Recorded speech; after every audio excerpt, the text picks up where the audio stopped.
2025년 9월 4일 전 세계가 경악한 사건이 벌어졌습니다. 미국 조지아주 배터리 공장에서 한국인 엔지니어 316명이 체포됐어요. 손발에 체인을 묶인 채 끌려가는 장면이 전 세계에 생중계됐습니다. 하지만 8일 뒤 상황은 완전히 뒤바뀌었어요.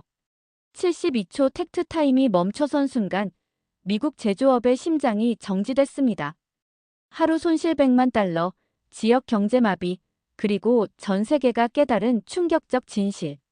한국 없이는 불가능하다. MIT 출신 엘리자베스 교수조차 인정할 수밖에 없었던 한국 기술력의 실체.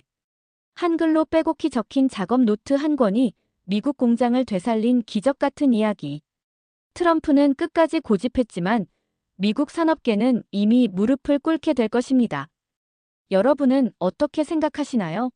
미국이 한국에 사과해야 한다면, 한국 최고 사과할 필요 없다면 미국 우선을 댓글로 달아주세요. 세계가 목격한 대한민국의 진짜 실력을 지금 공개합니다. 저는 그 순간을 평생 잊지 못할 겁니다. 조지아주 엘러벨 배터리 공장 앞에서 벌어진 그 충격적인 장면 말이죠. 9월 4일 새벽 헬리콥터 소음과 함께 장갑차들이 몰려들었습니다. 연방수사국, 이민세관단 속국, 마약단 속국까지 총 500명의 요원들이 투입됐어요. 마치 테러리스트라도 잡으러 온 것 같았죠. 저는 MIT에서 재료공학을 전공한 뒤 이 공장의 기술 자문단으로 일해왔습니다. 솔직히 말하면 한국 기술자들에 대해 그리 좋은 감정은 없었어요. 과거 일본 프로젝트에서 배신당한 기업 때문에 아시아 기술진에 대한 불신이 컸거든요. 하지만 그날 본 광경은 달랐습니다. 316명의 한국인 엔지니어들이 손발에 체인을 묶인 채 버스에 실려가는 모습이 전 세계에 생중계됐어요. 이상훈, 김진우 같은 핵심 인력들도 포함돼 있었죠. 드디어 한국의 민낯이 드러났군. 처음엔 그렇게 생각했습니다. 불법 취업이라니 역시 아시아 기업들답다고 냉소했어요. 그런데 시간이 지날수록 이상한 기분이 들었습니다. 미국 정부는 사과는커녕 비자 발급비를 폭등시키고 관세 폭탄을 예고했거든요. 트럼프 대통령의 발언은 더욱 가관이었죠. 숙련된 한국 인력들이니 미국에 남아서 우리 근로자들을 교육시키라. 이 말이 전 세계 언론 헤드라인을 장식했습니다. 그때부터 세계 각국에서 의문의 목소리가 나오기 시작했어요. CNN은 왜 하필 한국인만 겨냥했는가라고 보도했고, BBC는 미국 제조업의 한국 의존도를 집중 분석했습니다. 저 역시 불편한 진실을 마주해야 했어요. 공장 운영에서 한국 기술자들이 차지하는 비중을 계산해보니 숨이 막혔거든요. 72초 텍트 타임을 유지하던 핵심 라인들, 15% 불량률을 3%까지 낮춘 품질 관리 시스템, 모든 것이 한국인들의 손에 달려 있었습니다. 설마 정말 떠나는 건 아니겠지? 그런 생각이 들기 시작했어요. 학자로서의 냉정함과 달리 가슴 한편에서는 불안감이 치밀어 올랐습니다. 세계는 이미 한국 기술력의 존재감을 새롭게 인식하고 있었어요. 트럼프의 오만한 발언이 역설적으로 한국인 엔지니어들의 가치를 부각시킨 셈이었죠. 이제 진짜 문제가 시작될 것 같았습니다. 체포 사건 다음 날, 저는 평소보다 일찍 공장에 도착했습니다. 한국 기술자들이 없어도 공장은 돌아갈 거라고 생각했거든요. 하지만 현실은 달랐습니다. 메인 생산 라인 앞에 선 순간 저는 말문이 막혔어요.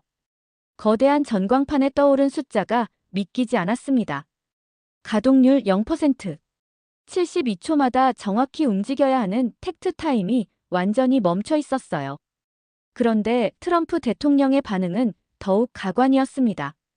공장이 마비됐다는 보고를 받고도 이렇게 말했거든요. 미국인들이 더 우수하다. 며칠만 지나면 한국인들보다 훨씬 잘할 것이다. 심지어 관세를 더 올리겠다고 발표했어요. 비자 발급비도 3배로 인상한다고 했죠. 한국이 굴복할 때까지 압박을 가하겠다는 메시지였습니다. 이게 대체 어떻게 된 거야? 제가 급하게 물었지만 미국 기술진들은 우왕좌왕할 뿐이었습니다. 이상훈이 총괄하던 배터리 셀 조립 라인부터 김진우가 관리하던 품질 검사 구간까지 모든 것이 마비됐거든요. 조지 브라운 노조 지도자는 처음엔 트럼프와 같은 목소리를 냈어요. 드디어 외국인들이 사라졌군. 이제 우리 일자리가 돌아올 거야. 브라운은 그렇게 외쳤습니다. 아버지가 미국 제조업 몰락으로 해고당한 쓰라린 기업 때문에 외국인에 대한 적대감이 컸거든요. 하지만 시간이 지날수록 분위기가 달라졌습니다. 첫째 날 손실 50만 달러, 둘째 날 100만 달러. 숫자는 무서운 속도로 늘어났어요. 그런데도 트럼프는 계속 강경 발언만 쏟아냈습니다. 한국은 미국을 이용해왔다. 이제 그들이 얼마나 미국을 필요로 하는지 보게 될 것이다. 저는 직접 라인에 뛰어들어 문제를 해결하려 했습니다. MIT에서 배운 이론과 20년간 쌓은 경험을 총동원했죠. 하지만 기계들은 제 말을 듣지 않았어요. 온도 센서 하나만 봐도 그랬습니다. 매뉴얼에는 섭씨 45도로 설정하라고 나와 있었는데 실제로는 43.7도에서 최적 성능이 나왔거든요. 이런 미세한 조정값들을 한국 기술자들은 손끝 감각으로 알고 있었어요. 공장은 숫자가 아니라 손끝으로 돌리는 거구나. 그제야 깨달았습니다. 사흘째 되는 날, 브라운의 태도가 180도 바뀌었어요. 한국 엔지니어들 없이는 공장도 마을도 끝장이야. 우리 모두 실업자가 되는 거라고. 브라운이 절규하듯 말했습니다. 지역 주민 3,000명의 생계가 이 공장에 달려 있었거든요. 저 역시 계기판 앞에서 절망감을 느꼈어요. 가동률 0%라는 숫자가 저를 조롱하는 것 같았습니다. 트럼프의 자존심 때문에 미국이 무너지고 있다는 생각이 들었어요. 한국 기술자들이 얼마나 중요한 존재였는지 이제야 깨닫게 됐습니다. 그들은 단순한 노동력이 아니라 이 공장의 심장이었던 거예요.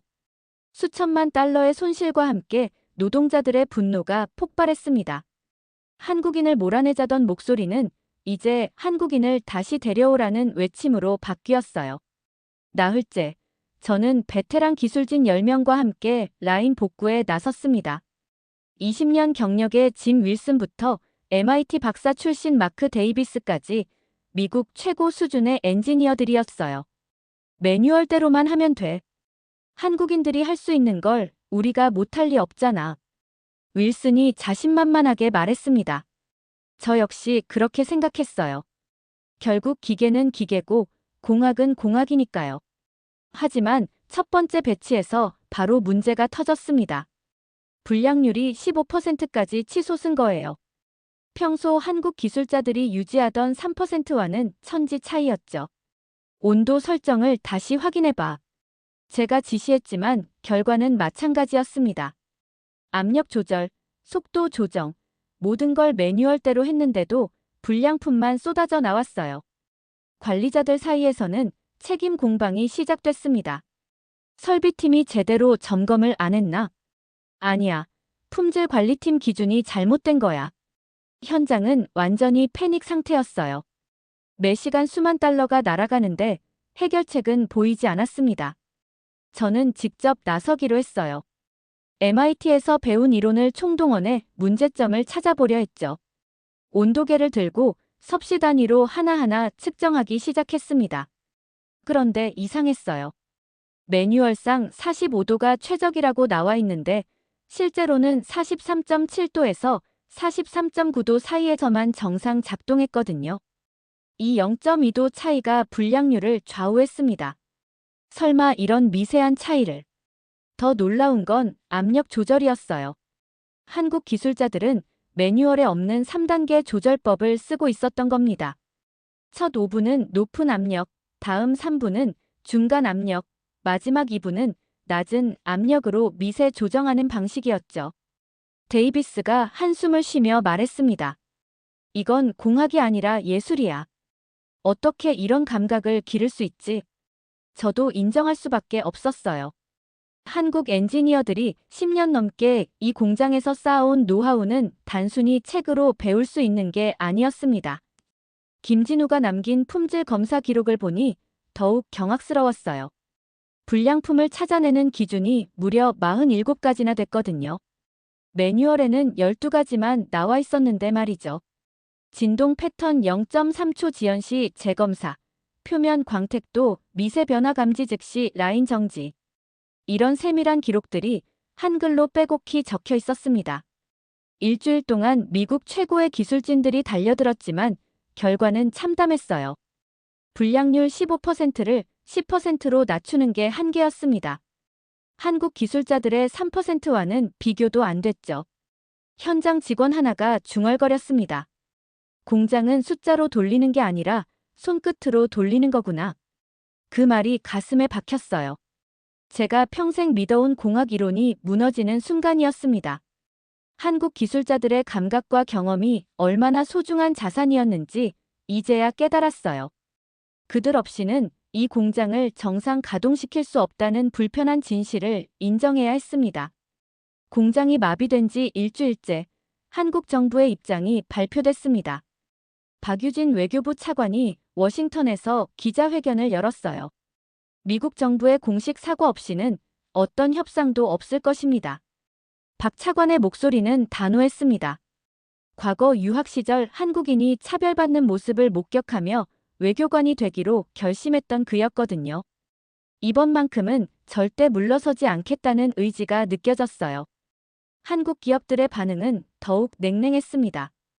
LG에너지솔루션은 미국 내 추가 투자를 전면 중단한다고 발표했어요. 현대차그룹도 조지아주 확장 계획을 무기한 연기했죠. 한국을 우습게 본 대가를 치르게 될 것입니다. LG 관계자의 이 한마디가 CNN 헤드라인을 장식했어요. 저는 그 뉴스를 보며 묘한 기분이 들었습니다. 예전 같으면 건방지다고 생각했을 텐데 이번엔 달랐어요. 일주일 동안 공장 현실을 목격한 뒤였거든요. 한국 여론은 더욱 격렬했습니다. 서울 시내에서는 미국 애노 집회가 열렸고 온라인에서는 다시는 미국에 가지 말자는 여론이 70%를 넘어섰어요. 특히 충격적이었던 건 한국 엔지니어들의 반응이었습니다. 평소 미국 근무를 선호하던 기술진들조차 등을 돌리기 시작한 거예요. 인간 취급도 안 해주는 곳에 왜 가야 하나요? 한 엔지니어의 인터뷰가 방송을 탔습니다. 손발에 체인을 묶인 채 끌려가는 동료들을 본 충격이 컸던 거죠. 삼성전자, SK하이닉스 같은 대기업들도 미국 파견 근무를 재검토하기 시작했어요. 한국 정부는 미국 기업 투자 유치도 중단했습니다. 워싱턴과 서울 사이의 외교적 긴장은 최고조에 달했어요. 주한미군 문제까지 거론되기 시작했죠. 70년 동맹 관계가 흔들리고 있었습니다. 저는 그제야 한국의 진짜 실력을 깨달았어요. 예전처럼 고개 숙이며 사과하는 나라가 아니었습니다. 당당히 맞서며 자존심을 지킬 수 있는 힘이 있는 거였죠. 트럼프 대통령은 여전히 강경 입장을 고수했습니다. 한국이 먼저 굴복할 것이다. 그들이 더 필요로 하는 쪽은 우리다. 하지만 현장의 목소리는 달랐어요. 조지아주 지사가 백악관에 긴급 보고서를 올렸거든요. 하루 손실 100만 달러, 지역 경제 마비, 실업률 급증 우려까지 담긴 내용이었습니다. 제가 가장 놀란 건 한국의 대응 방식이었어요. 감정적으로 대응하지 않고 냉정하게 경제적 압박을 가하고 있었거든요. 투자 중단, 기술진 철수, 신규 프로젝트 보류까지 단계적으로 진행했습니다. 정말 떠난다면 미국은 끝장이야. 그런 생각이 들기 시작했어요. 한국이 더 이상 을의 위치가 아니라 갑의 위치에서 협상하고 있다는 걸 뼈저리게 느꼈습니다. 밤늦게 공장을 둘러보며 저는 한숨을 쉬었어요. 텅 빈 라인들, 멈춰선 기계들, 쌓여가는 손실 보고서들. 이 모든 게 한국 없이는 돌아갈 수 없다는 현실을 보여주고 있었거든요. 한국의 냉소적 반응이 무서웠습니다. 그들에겐 미국 말고도 선택지가 많았으니까요. 공장 마비 10일째, 저는 믿을 수 없는 광경을 목격했습니다. 코카콜라 조지아 공장에서 긴급 연락이 온 거예요. 배터리 공급이 중단되면 저희 자동화 라인도 멈춥니다. 코카콜라 관계자의 다급한 목소리였어요. 우리 공장에서 생산하는 산업용 배터리가 그들의 생산 설비의 핵심 부품이었거든요. UPS 물류센터도 마찬가지였습니다. 전기 지게차용 배터리 공급이 끊기면서 택배 배송에 차질이 생기기 시작했어요. 하루 손실이 50만 달러에서 100만 달러로 늘어났죠. 더 충격적인 건 실리콘밸리에서 날아온 연락이었습니다. 애플, 구글, 테슬라까지 우리 공장 상황을 예의주시하고 있었어요. 전기차 배터리 공급망이 흔들리면 그들의 생산 계획도 틀어지거든요. 하지만 트럼프 대통령의 반응은 정반대였습니다. 한국에 굴복하지 않겠다. 관세를 30%에서 50%로 올리고 비자 발급비는 10배로 인상하겠다. 이 발언이 나오자 월스트리트가 요동쳤어요. 우리 공장과 관련된 주식들이 일제히 폭락했습니다. 포드, GM, 크라이슬러, 빅3 자동차 회사 CEO들이 긴급 성명을 발표했어요. 한국 기술 없이는 전기차 전환이 불가능하다. 실리콘밸리 대기업들도 동참했습니다. 애플 CEO는 공급망 다각화에도 한계가 있다며 정부 정책 변화를 촉구했죠. 저는 그 순간 학자로서 더 이상 침묵할 수 없다고 생각했어요. 20년간 쌓아온 공학적 양심이 소리치고 있었거든요. 의회 청문회에서 증언하겠습니다. 제가 외부의 공식 의사를 밝혔어요. MIT 출신 기술자문관이 직접 나서는 건 이례적인 일이었습니다. 정치권의 반응은 극명하게 갈렸어요. 공화당은 반미 세력이라고 비난했지만 민주당은 현실적 목소리라며 환영했습니다. 산업계는 완전히 다른 목소리를 냈어요. 미국산 공회의소가 한국과의 관계 정상화를 요구하는 성명서를 발표했고 전미제조업협회도 동참했습니다. 제가 가장 놀란 건 노동조합들의 변화였어요. 초기에 한국인 추방을 외치던 조지 브라운조차 이제는 정반대 입장이었거든요. 한국 기술자들이 돌아와야 우리 일자리도 살아난다. 브라운이 기자회견에서 목 놓아 외쳤습니다. 3,000명 조합원들의 생계가 걸린 문제였으니까요. 아이러니하게도 미국 전역에서 한국 없인 불가능이라는 인식이 확산됐어요. 정치는 자존심을 내세우지만 현실은 한국 기술의 필요성을 절실히 보여주고 있었습니다. 테슬라 일론 머스크는 트위터에 이런 글을 올렸어요. 배터리 기술에서 한국은 세계 최고다. 정치적 자존심보다 기술적 현실을 인정해야 한다. 실제로 도미노 효과는 걷잡을 수 없이 확산됐습니다. 조지아주 실업률이 급상승했고 관련 업체들이 줄줄이 생산 차질을 겪었어요. 저는 밤마다 공장을 둘러보며 생각했습니다. 정치는 외면하고 있지만 산업 현장은 절규하고 있다고 말이죠. 이 모순된 상황이 언제까지 지속될 수 있을까요? 한국 기술자들의 가치를 이제야 깨달았지만 이미 너무 늦은 건 아닐까 하는 불안감이 밀려왔어요. 미국의 자존심과 현실 사이의 간극이 점점 벌어지고 있었습니다. 공장 마비 12일째. 저는 우연히 놀라운 것을 발견했습니다. 이상훈의 사무실 책상 서랍에서 두꺼운 노트 3권이 나온 거예요. 이게 뭐지? 표지에 한글로 빼곡히 적힌 글씨들이 보였습니다. 전부 한국어였지만 중간중간 영어 기술 용어들이 섞여 있었어요. 저는 급하게 한국어 번역 앱을 다운받았습니다. 하지만 기술 전문 용어들은 번역이 제대로 안 됐어요. 그래서 애틀랜타 조지아텍 대학의 한국인 교수에게 도움을 요청했죠. 김 교수가 첫 페이지를 보더니 놀라움을 감추지 못했습니다. 이건 단순한 작업 기록이 아니에요. 완전한 공정 매뉴얼입니다. 이상훈의 노트에는 배터리 셀 조립 과정이 분 단위로 기록돼 있었어요. 온도 변화 0.1도까지, 압력 조절 0.01기압까지 세밀하게 적혀 있었습니다. 더욱 놀라운 건 김진우의 품질 관리 노트였어요. 불량품을 찾아내는 기준이 무려 73가지나 기록돼 있었거든요. 매뉴얼의 12가지와는 차원이 달랐습니다. 진동 패턴 0.2초 지연 시 즉시 라인 정지, 표면 광택도 95% 이하 시 재검사.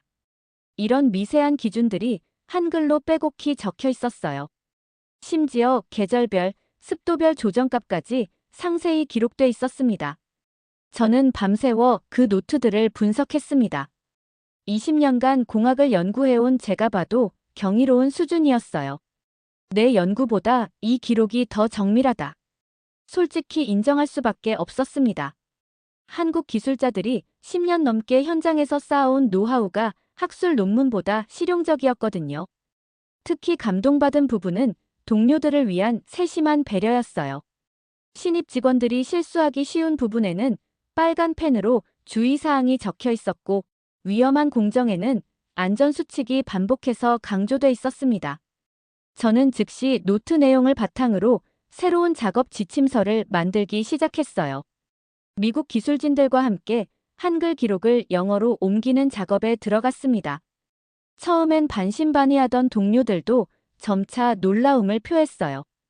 이 온도 조절법은 우리가 생각지도 못한 방식이야. 윌슨이 감탄하며 말했습니다. 이상훈이 개발한 3단계 압력 조절 방식은 불량률을 획기적으로 줄일 수 있는 혁신적 방법이었어요. 김진우의 검사 기준을 적용하자 더욱 놀라운 결과가 나왔습니다. 육안으로는 정상으로 보이던 제품들 중 30%가 실제로는 미세한 결함이 있었던 거예요. 일주일간의 치열한 분석 끝에 저희는 마침내 라인 일부를 재가동할 수 있었습니다. 불량률도 15%에서 7%로 대폭 감소했어요. 재가동 버튼을 누르는 순간 현장에서 박수가 터져 나왔습니다. 몇몇 직원들은 눈물을 흘리기도 했어요.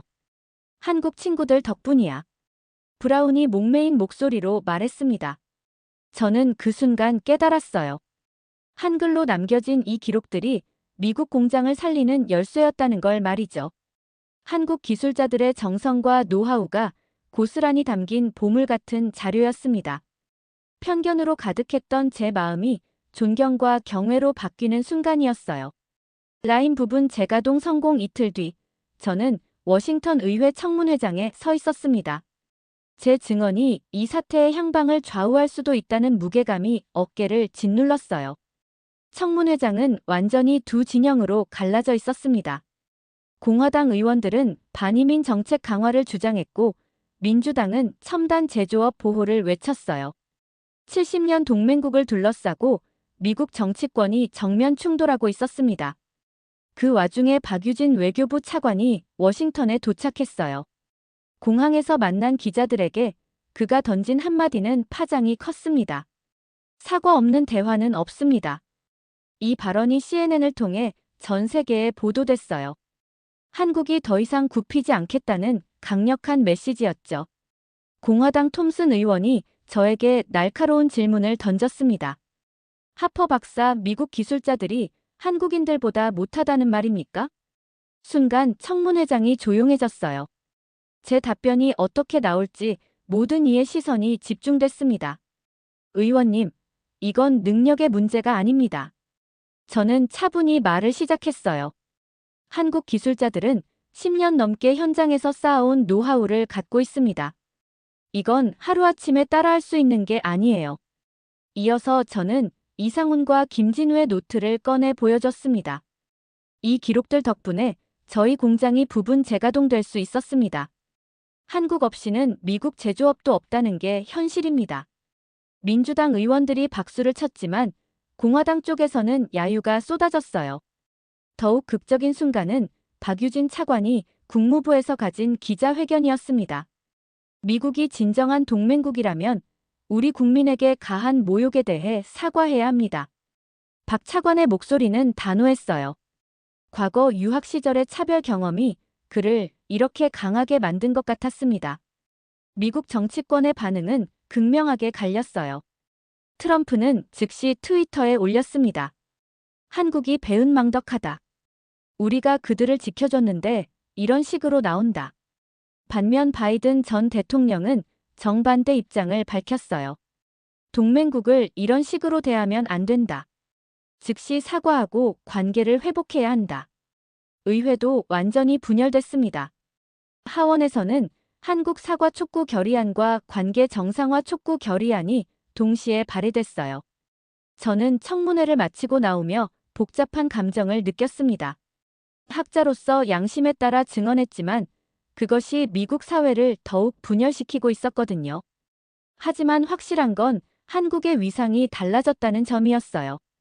더 이상 미국에 일방적으로 의존하는 나라가 아니라 당당히 맞설 수 있는 동등한 파트너로 인정받고 있었습니다. CNN 여론조사 결과가 나왔어요. 한국에 사과해야 한다 48%, 사과할 필요 없다 52%로 미국 국민들도 정확히 반으로 갈렸습니다. 밤늦게 호텔에서 뉴스를 보며 저는 생각했어요. 70년 동맹이 이렇게 흔들릴 줄 누가 알았을까요? 하지만 어쩌면 이것이 진정한 동등한 관계로 나아가는 과정일지도 모르겠다는 생각이 들었습니다. 한국이 보여준 당당함이 결국 동맹을 더 강하게 만들 수도 있지 않을까 하는 희망을 품어봤어요. 청문회 이후 놀라운 변화가 일어났습니다. 조지아주 전역에서 한국 기술자 복귀를 지지하는 목소리가 터져나온 거예요. 엘러벨 마을 주민들이 가장 먼저 움직였습니다. 마을 광장에서 집회를 열고 한국 친구들 돌아와 피켓을 들었어요. 에이미 같은 소상공인들이 앞장섰죠. 공장이 멈추면 우리 마을도 죽어요. 에이미가 지역방송 인터뷰에서 절규했습니다. 식당, 마트, 주유소까지 모든 업종이 타격을 받고 있었거든요. 조지 브라운이 이끄는 노조도 전면적으로 지지했습니다. 3,000명 조합원들이 한국 기술자 환영 현수막을 들고 거리로 나섰어요. 언론들의 논조도 완전히 바뀌었습니다. 처음엔 외국인 특혜 반대를 외치던 린다 쿠퍼조차 이제는 다른 목소리를 냈어요. 현실을 인정해야 합니다. 한국 없이는 우리 지역 경제가 무너집니다. 쿠퍼가 자신의 방송에서 공개적으로 입장을 바꾼 거였죠. 심지어 마이클 에반스 상원 의원도 태도를 선회했습니다. 처음엔 트럼프 편에 섰던 그가 갑자기 관계 정상화를 주장하기 시작한 거예요. 지역구 압력이 컸던 것 같습니다. 하지만 트럼프 대통령은 여전히 완고했어요. 절대 사과하지 않겠다. 한국이 먼저 굴복할 것이다. 오히려 관세를 70%까지 올리겠다고 발표했습니다. 비자 발급비도 15배 인상한다고 했죠. 정면 승부를 벌이겠다는 의지였어요. 저는 그런 상황에서 이상훈의 노트 마지막 페이지를 읽게 됐습니다. 한국어를 번역해달라고 부탁했는데 김 교수의 목소리가 떨렸어요. 미국 동료들과 함께 최고의 배터리를 만들고 싶습니다. 서로 다른 문화지만 기술로 하나가 될 수 있다고 믿습니다. 그 순간 눈물이 핑 돌았어요. 체포당하면서도 미국을 원망하지 않고 협력을 꿈꾸던 한국 기술자의 마음이 가슴에 박혔습니다. 노트 마지막에는 이런 문구도 있었어요. 언젠가 한국과 미국이 진정한 파트너가 되기를 바랍니다. 이상훈의 철학과 마음가짐이 제 편견을 완전히 무너뜨렸어요. 한국인들은 단순히 기술만 뛰어난 게 아니라 올바른 가치관을 가진 사람들이었습니다. 전 세계 언론들도 한국의 가치를 재평가하기 시작했어요. BBC는 한국 기술이 글로벌 산업의 핵심이라고 보도했고, 로이터는 한국 없는 미래는 불가능이라는 특집을 냈습니다. 심지어 독일, 일본 기업들이 한국 기술자들을 스카우트하려고 움직이기 시작했어요. 미국이 버린 인재들을 데려가겠다는 거였죠. 공장은 여전히 완전 가동되지 못하고 있었습니다.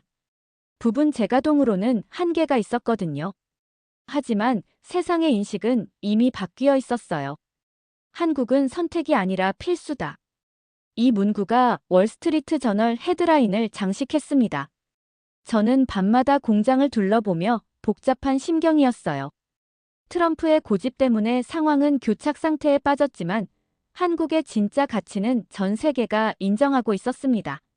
한국인의 기술과 철학이 결국 미국의 미래를 지킬 수 있는 힘이라는 걸 이제 모든 사람이 알고 있었어요. 희망과 절망이 공존하는 순간이었습니다.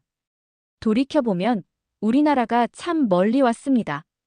불과 몇십 년 전만 해도 가난한 농업국이었던 대한민국이 이제는 세계가 우리 없이는 안 된다고 말하는 나라가 됐어요. 조지아 땅에서 묵묵히 최선을 다하던 우리 기술자들의 모습에서 보셨죠? 어려운 상황에서도 품위를 잃지 않고 미국 동료들과 함께 더 나은 미래를 꿈꾸던 그 마음 말입니다.